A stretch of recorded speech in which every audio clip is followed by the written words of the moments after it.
आज हम लोग बात करेंगे नथिंग फोन 2A की। सबसे पहले मैं आपको क्लियर कर दूं कि ये फ़ोन 20,000 रुपीज़ का नहीं है। इसकी जो मार्केटिंग हो रही है बहुत ही गलत ढंग से हो रही है या फिर गलत चीज़ें फैलाई जा रही है। अगर आप अभी चेक करोगे तो नथिंग फोन 2A आपको फ्लिपकार्ट पे देखने को मिलेगा 23,999 का।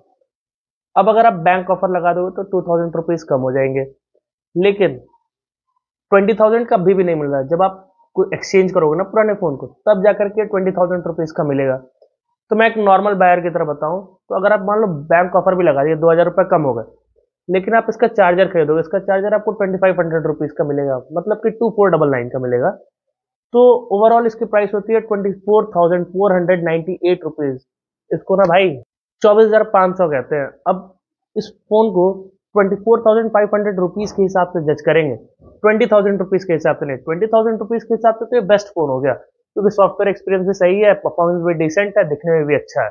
लेकिन अभी 5,000 रुपये बढ़ गए, तो उस हिसाब से इस फोन को जज किया जाएगा। तो देखना यह है कि 24,498 रुपीज़ की प्राइस पॉइंट पे इस फोन को लेना चाहिए या नहीं लेना चाहिए। क्या इस फोन में अच्छी बातें हैं, क्या बुरी बातें हैं, ये फोन किसको लेना चाहिए, सब कुछ आपको इस वीडियो में पता चल जाएगा। तो वीडियो को स्किप मत करना, पूरी वीडियो जरूर देखना। तो अब सबसे पहले इसके बिल्ड के बारे में बात कर लेते हैं। इसमें आपको मिलता है प्लास्टिक बैक, फ्रेम भी प्लास्टिक का है।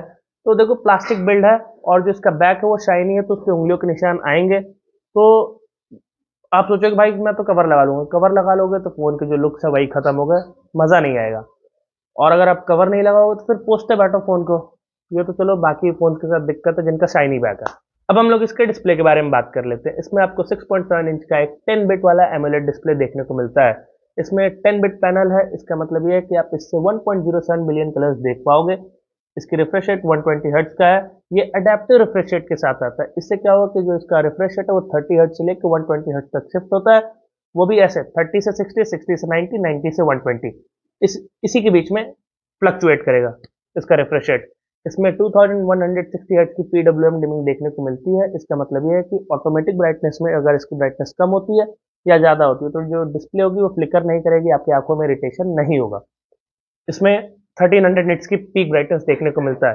पीक ब्राइटनेस का मतलब ये होता है कि अगर आप कोई HDR कंटेंट देख रहे हो तो उसमें किसी एक पर्टिकुलर सीन पे जो इसका डिस्प्ले उसका ब्राइटनेस चला जाएगा 1300 निट्स तक।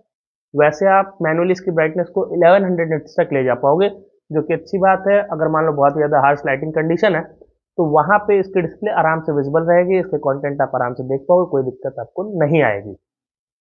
ये जो डिस्प्ले HDR10 सर्टिफाइड है, लेकिन आप नेटफ्लिक्स पे HDR वीडियोस को नहीं प्ले कर पाओगे, वहीं आप यूट्यूब पे HDR वीडियोस को प्ले कर पाओगे, उसमें कोई भी जिटर नहीं आएगा। तो ये थी डिस्प्ले की बातें। अब बात कर लेते हैं इसके कैमरा की। इसमें 50 मेगापिक्सल का मेन कैमरा मिलता है, 50 मेगापिक्सल का अल्ट्रा वाइड कैमरा मिलता है, 32 मेगापिक्सल का सेल्फी कैमरा मिलता है।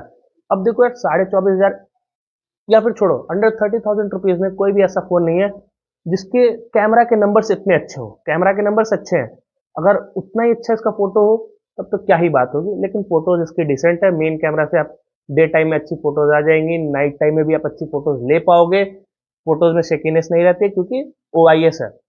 वीडियो की बात करें तो इसके आप मेन कैमरा से मैक्स वीडियो शूट कर पाओगे 4K 30 FPS पे, और इसके कैमरा में OIS और EIS का भी सपोर्ट है।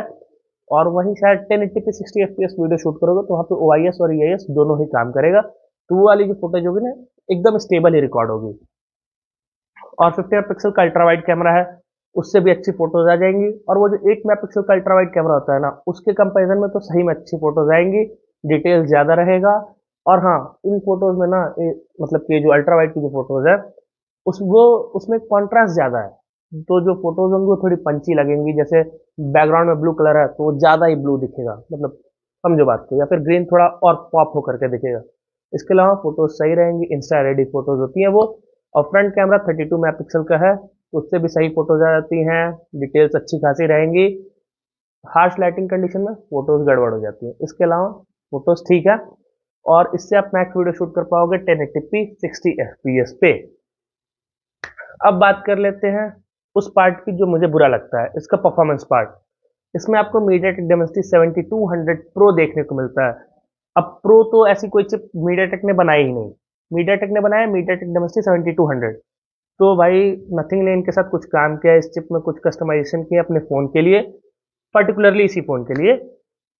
तो ऐसा है कि उनका कस्टमाइजेशन काम किया। जो फ़ोन का नॉर्मल यूआई है बहुत ज़्यादा स्मूथ है, स्नैपी है, फास्ट फील होगा, आपको यूज़ करने में मज़ा आएगा, किसी भी तरीके के लैग और स्टटर नहीं रहेंगे। लेकिन थोड़ा परफॉर्मेंस डाउन हो गया, पता नहीं कैसे। ये जो चिप है इस फ़ोन में, इसका अंत तो इसको 6,80,000 के अराउंड आता है। वहीं iQOO G7 Pro उसमें MediaTek Dimensity 7200 है, वहाँ पे आपको स्कोर मिलता है 7 लाख के ऊपर। तो देखो परफॉर्मेंस में कहीं ना कहीं ड्रॉप है, लेकिन यूआई एक्सपीरियंस इस फ़ोन का अच्छा है, कोई लैग स्टटर नहीं है। फिर भी अगर आप इससे गेम खेलना चाहते हो तो अगर गेम की बात करें तो मैं आपको बता दूं, BGMI आप इससे खेल पाओगे स्मूथ पे 60 FPS पे। थोड़ी देर बाद इसके फ्रेम रेट्स ड्रॉप हो जाएंगे, 50 FPS पे चले जाएंगे। कांस्टेंट 60 FPS नहीं है। मेरा काम था बताना ताकि आपको पता चले कि आप इसको इस फ़ोन को गेमिंग के लिए नहीं लेना है। नॉर्मल टास्क के लिए आप ले सकते हो, फोटोज़ के लिए ले सकते हो, यूनिक दिखने के लिए ले सकते हो।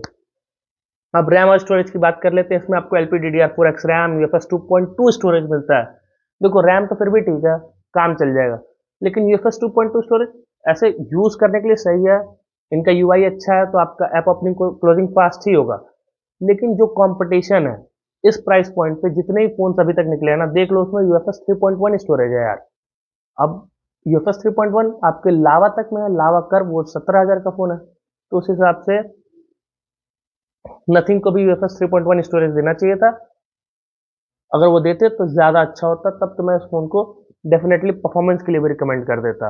अब बात कर लेते हैं इसके सॉफ्टवेयर एक्सपीरियंस की, जो इस फ़ोन का बेस्ट है। किसी भी तरीके का ऐड नहीं है, कोई ब्लोटवेयर नहीं है, और ये नथिंग का बजट फ़ोन है। फिर भी जो इनके फीचर्स नथिंग फ़ोन 2 में है, वो सारे सॉफ्टवेयर के फीचर्स यहाँ पे भी हैं। यूआई एकदम स्मूथ है, फ्लूइड है, स्नैपी एक्सपीरियंस होगा आपका। पहले ही बताया इसमें ऐड और ब्लोटवेयर है नहीं, आपको फ़ोन यूज़ करने में मज़ा आएगा। अब अपडेट्स की बात कर लेते हैं। इसमें 3 साल के एंड्रॉइड के मेजर अपडेट मिलेंगे, 4 साल के सिक्योरिटी पैच अपडेट, और ग्लिफ तो है ही इसमें, ग्लिफ लाइटिंग। अब उसके कुछ फीचर्स मैं आपको बता देता हूँ। देखो इसके एक लाइट को, मतलब एक सेट ऑफ एलईडीज को आप प्रोग्रेस बार की तरह यूज़ कर सकते हो। टाइमर लगाओगे तो टाइमर जैसे जैसे कम होगा वो एलईडी धीरे धीरे बंद होनी चालू हो जाएंगी, मतलब एक प्रोग्रेस बार की तरह आप यूज़ कर पाओगे। अगर आप जोमेटो से कुछ ऑर्डर करते हो फूड, या फिर ओला उबर करते हो, तो वो आपका कैब आ रहा है या फिर फूड आ रहा है, तो वो भी देख पाओ कि कहाँ तक पहुँचा, मतलब आ गया या नहीं आ गया, ये पता चल जाएगा आपको। और अगर मान लो किसी स्पेसिफिक ऐप से, चलो व्हाट्सएप की बात कर ले, तो उसमें किसी एक पर्टिकुलर पर्सन का नोटिफिकेशन आता है जो आपके लिए बहुत इंपॉर्टेंट है, या फिर पर्टिकुलर ग्रुप से आता है, तो उसको भी इंडिकेट कर सकते हो। पर्टिकुलरली सिर्फ व्हाट्सएप ही नहीं, किसी और ऐप के लिए भी उसको आप यूज़ कर सकते हो। बाकी आपके नोटिफिकेशन के लिए सही है। और अगर आप सॉन्ग्स बजाते हो तो ये जो एलईडीज हैं सिंक में ब्लिंक करेंगी, वो भी एक अच्छा है, तो बाजी के लिए सही है। और हाँ, जैसे नथिंग फोन 1 नथिंग फोन 2 में चार्जिंग इंडिकेट होती थी ग्लिफ से, वो यहाँ पे नहीं हो पाएगा, बाकी चीज़ें हैं। अब इसके अलावा इस फोन के साथ और क्या अलग चीज़ें मिलती है, मतलब ग्लिफ लाइटिंग के अलावा और क्या अलग मिल जाता है। देखो ब्लूटूथ वर्जन 5.3 है, स्टीरियो स्पीकर है, वाईफाई 6 है, और आपका NFC का भी सपोर्ट है। 13 5G के बैंड्स हैं यार, 5G के हिसाब से भी ठीक है। देखो अगर परफॉर्मेंस इग्नोर कर दें तो भी इस फ़ोन को लिया जा सकता है, कोई दिक्कत नहीं है, सब कुछ इस फ़ोन में अच्छा है। और हाँ, अगर इसकी प्राइस थोड़ी और कम होती, जैसे चार्जर लेकर के फ़ोन 23,000 रुपये का या फिर 23,500 रुपये का मिलता, तो भी ये फ़ोन अच्छा था, आप इसको ले सकते थे। लेकिन 24,498 रुपीज़, मतलब 24,500 के प्राइस पॉइंट पे मैं नहीं कहूँगा कि भाई आप परफॉर्मेंस के लिए लो। परफॉर्मेंस कहीं ना कहीं इस प्राइस पॉइंट पे बाकी फ़ोन्स में और अच्छा मिलेगा, लेकिन इसके इतना अच्छा सॉफ्टवेयर एक्सपीरियंस किसी और फ़ोन में नहीं मिलेगा। और अगर वीडियो अच्छी लगी हो तो वीडियो को लाइक करिए, शेयर करिए और सब्सक्राइब करिए। मिलेंगे नेक्स्ट वीडियो में, तब तक के लिए बाय बाय।